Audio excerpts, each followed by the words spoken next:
Hi, welcome to part 2 of my Q&A to say thank you for helping me hit 1,000 subscribers. Let's just jump right into it, shall we? So, Rima Lano asks, favourite MCU film? At the moment, it's probably Spider-Man Far From Home, because I'm a big Spider-Man fan, and I'm a big Mysterio fan, and I like the kind of light-hearted vibe of those movies. But in general, the one I've watched the most is probably... I've seen Thor Ragnarok quite a lot.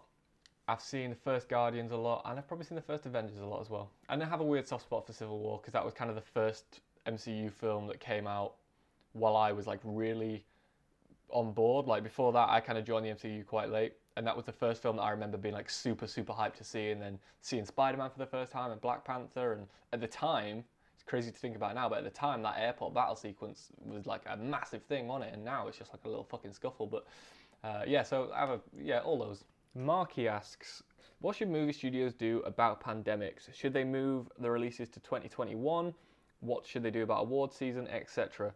Honestly, I have no idea. The thing is with this pandemic is it's basically unprecedented. Yeah, there's been things like the Spanish flu before, but the world was different back then. You know, we've never seen it affect movies in such a way. I really don't know what the best. Every situation that I look at, like every possible thing they could try, I see pros and I see cons. My personal preference would be to just push everything back and have a bit of a crammed 2021. I would prefer that because I like to see films in the cinema, and I would hate for something like Dune to kind of lose money. I think if they just pushed everything back, that's what I would want to see. I reckon just cancel the Oscars for this year. Yeah, but I don't know. I don't want to see a lot of films going online or, you know, kind of doing the universal thing of having to just pay for them to watch them like that, because then you're losing out on the cinematic experience, and I want to go and I want to see these big movies in the cinema.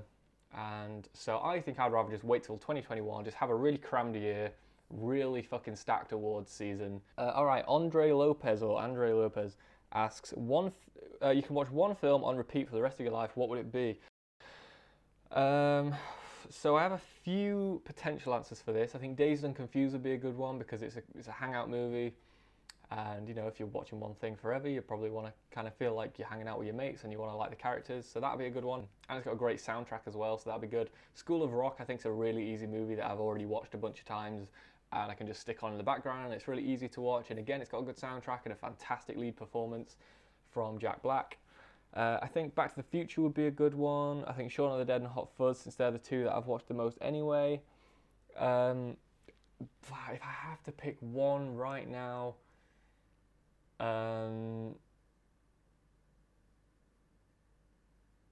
don't know. In fact, I don't know. Ferris Bueller's Day Off, that'd be a good one. That whole movie to me is just like a breath of fresh air, and it's very easy to watch. And yeah, maybe that. I don't know. All right, Transformicons asks, thoughts on Shawshank Redemption and Children of Men? They are my two strongest recommendations if you haven't seen them. So I think both of those films are good. I think Shawshank in particular is very, very good. Children of Men, as I mentioned in my part 1, is a film that I genuinely think is very good, and I think Emmanuel Lubezki's cinematography and the long shot, the long take is very good, and Clive Owen and the kind of world building and the direction by Alfonso Cuarón, I think it's a very good film. But people go fucking apeshit over Children of Men, and it's just one of those films for me where, while I like it and while I think it's a good film, I don't seem to kind of appreciate it or value it on this same like level as like everyone seems to put it on this pedestal that for me it's just not on there. So yeah, I like both, and I would forward those recommendations. I think if anyone hasn't seen those two films, they're both worth watching. But for me, I think Shawshank is a pretty superior film to Children of Men, although I do still like Children of Men. All right, Ryan Schultz asks, top 3 trilogies of all time. I'm going to assume that you mean my favourites, so not the best. My 3 favourite trilogies of all time. This is really annoying because I have like probably 4 favourite trilogies of all time, so one of them's going to get cut. The Toy Story trilogy, if we can still call it a trilogy now that there's 4 of them. But I think if there's a story that wraps up after the third film, like if you can watch 1 through 3, or even like 2 through 4 or something like that, if there's 3 films in a row where they tell kind of an overarching story, I think that counts as a trilogy. So Toy Story 1 to 3, Spider-Man 1 to 3, and then for my third one, I'm gonna go with Edgar Wright's Cornetto trilogy. but you guys know Star Wars is up there. Caleb asks, favorite decade in film? So I think the best decade in film is the 90s. That's the decade where I've given the most amount of 5 stars out, and pretty much every year there's like a fucking blow your socks off movie that's just one of the best of all time. For my actual personal favorites though, I think I'd have to go with the 2000s, and I feel like a lot of people are going to give me shit for that because they're like, oh, the 70s are way better or whatever. And I'm like, yeah, they are, but for me personally, right, I love Spider-Man, I love Edgar Wright, I love Jim Carrey, I love fucking Lord of the Rings, I love Pixar, all these things that I love, like all these filmmakers, all these franchises, they were kind of in their peak in the 2000s. You know, I mean, Seth Rogen is one of my favourite actors, maybe my favourite actor, certainly my joint favourite actor along with Bill Murray, as I said in part 1. You know, Seth Rogen came on the scene in the 2000s. You had things like Superbad, The 40-Year-Old Virgin, Knocked Up, Pineapple Express. You know, Jim Carrey, you had things like Eternal Sunshine of the Spotless Mind, you know, Bruce Almighty, Yes Man. Like I say, you had this whole Spider-Man trilogy. You had Edgar Wright coming onto the scene with Shaun of the Dead and Hot Fuzz.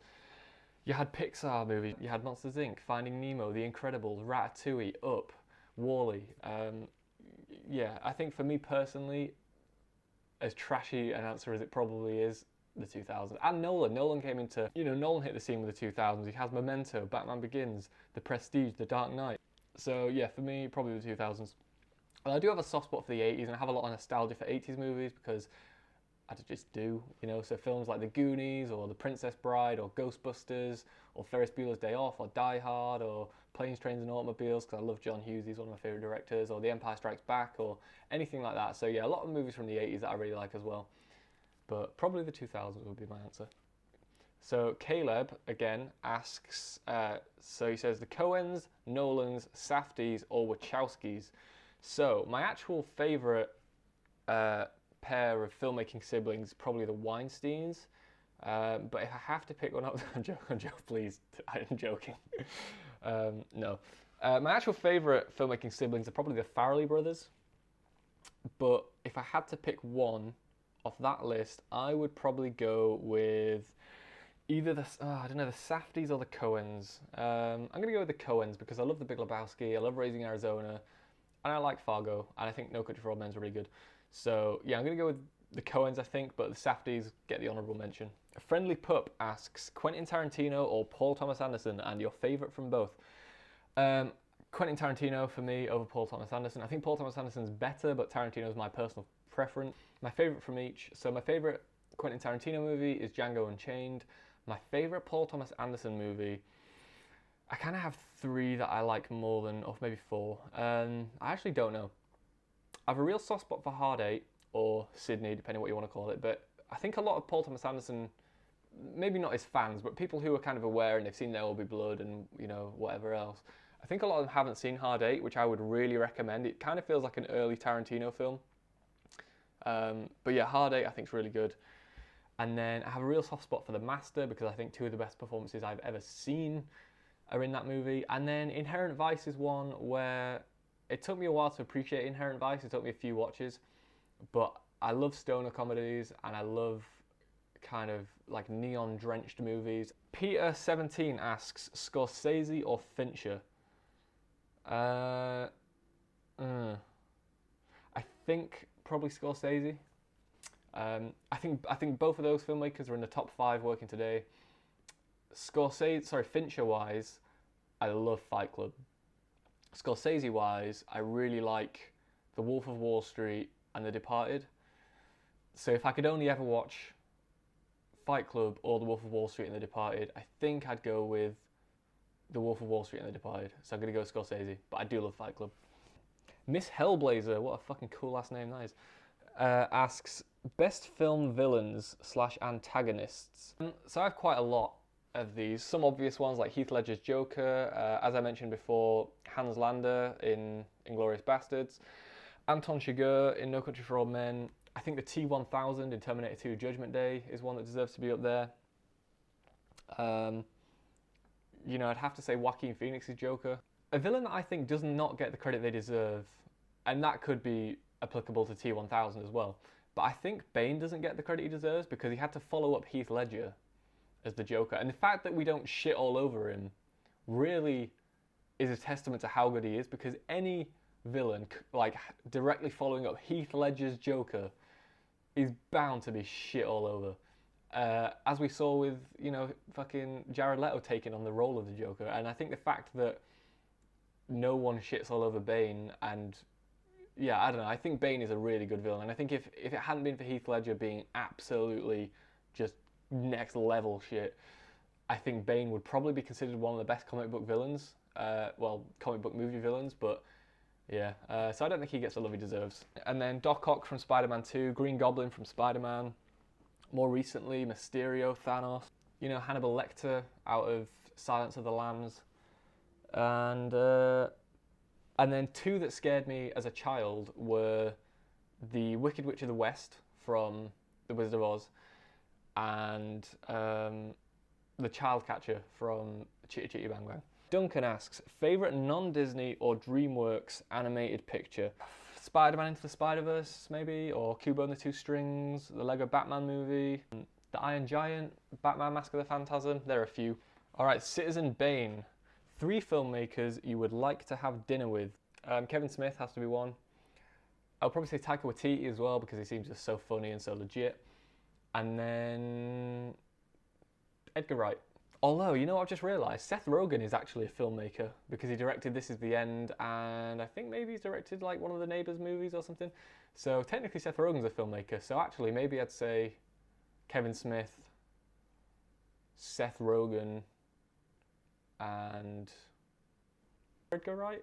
Walt Gonzalez asks, is cinema dying? Yes, it is. It's weird because it looks, if you kind of look at the figures, it looks like it's actually prospering, because we've got, some of the most highest grossing films of all. This is like every year a film or a few films come out and they pass that $1 billion mark. So yes and no. I mean, ultimately, cinema chains look like they are going down the road of of having to close one day. And I just think I think people need to go see things in the cinema rather than watch them online. And I think if there's a film you really want to support, like I remember it didn't work, but I remember when Blade Runner 2049 came out and they announced that they were going to pull it early. I tried to convince everyone I knew to go see it, and I tried to convince everyone who'd already seen it to see it again, and I went and saw it a few times to try and support it. And I think, but the thing is, we shouldn't have to do that. We shouldn't have to spend loads of our hard-earned money seeing a movie multiple times. So yeah, I think cinema kind of is dying in a way, but I think that's why we need filmmakers like James Cameron and Christopher Nolan to really put these big cinematic kind of events on almost, and do things that you wouldn't want to watch on the small screen, or that wouldn't be the same on the small screen. So as long as people keep advancing the technology and telling stories that can only be told on the biggest, loudest screen possible, I think maybe we'll be okay. I don't know, but yeah, I think cinema essentially is dying. But that's why we need people like Denis Villeneuve and Tarantino and all these huge, big filmmakers to really make huge scope movies that entice people to go to the cinema and leave their homes. But that said, cinema, yeah, people aren't going to the cinema as much, but more people have home cinemas, so people are still watching the films, they're just watching it at home. And a lot of those people are watching it how it's intended. Like I say, a lot of people have huge TVs and great surround sound systems and stuff, so yes and no. Yes and no, it is and isn't dying, but ultimately I think yes it is. And I think another thing with cinema as well at the moment is we're seeing, everything's very formulaic. It's just all these big blockbuster movies, and they're all owned by Disney now, and they all have this same kind of flavour to them, where they don't want to be too dark, or they've always got to have this kind of MCU-ish type humour in there, and they follow the same kind of like beat sheets. The stories kind of have the same formula to them, and yeah. So I think once we've broken out of that and we have kind of more independent cinema and more R-rated cinema and a wider variety of stuff, I think that'll help. But at the moment, yeah, cinema kind of is dying. So go see stuff at the cinema. Go see it multiple times if you have to support it. Not that we should have to, but yeah, go watch like Nolan movies and stuff, James Cameron movies at the cinema. Okay, and Chief asks, your favourite Wes Anderson film? So right now it's Isle of Dogs, but I need to rewatch Fantastic Mr. Fox. I don't know why exactly, but I tend to prefer Wes Anderson's stop-motion animation movies to his live-action films. I think because his live-action films have this weird vibe to them, where they're quite like cold and distant, and he gets his actors to deliver monologue in quite like a stoic way. And for me, it doesn't really work. I can't connect to the characters if they're live-action, but if it's animated, I can kind of give it a pass. So I need to rewatch Fantastic Mr. Fox, and I remember it being really good. But right now, Isle of Dogs. I think the music, the whole like Japanese aesthetic to it, the voice cast, obviously Bill Murray again, and it's just absolutely gorgeously shot, as is every one of his movies. And I'm really looking forward to The French Dispatch. Thanks for asking me those questions, guys. Hopefully I've answered them all. If you want another one at some point, let me know, and I will do one because I've enjoyed doing this. I don't want to make any promises, so take this with a pinch of salt. But I'm going to try and have either a top 10 or a top 20 list coming your way. The issue is I don't know whether to do the same movie, so I can either do my actual top 20, in which case there'd be like multiple films from the same franchises in there, or I can do like my 20 favourite films and I could just pick one per franchise and then kind of give a shout out to the other ones that would have made it. So like for instance, I could pick Spider-Man 2 and then I could say, oh, Spider-Man would have made it, but for variety's sake, you know, I'll just stick to one per franchise and talk about that one because it just makes it a bit more interesting. So that's an issue, and then actually ranking them's hard as well, so I've got to rewatch them, but I'm going to try and deliver that to you in the next couple of weeks. And yeah, stay safe out there. I hope you're all keeping inside and doing well. Thank you again for hitting 1K subs. Don't forget to hit the notification bell, and I'll link my social medias in the description. And like I say, hopefully you enjoyed my answers to this, and I've had a lot of fun doing it. And yeah, I'll see you in the next one. Cheers, guys.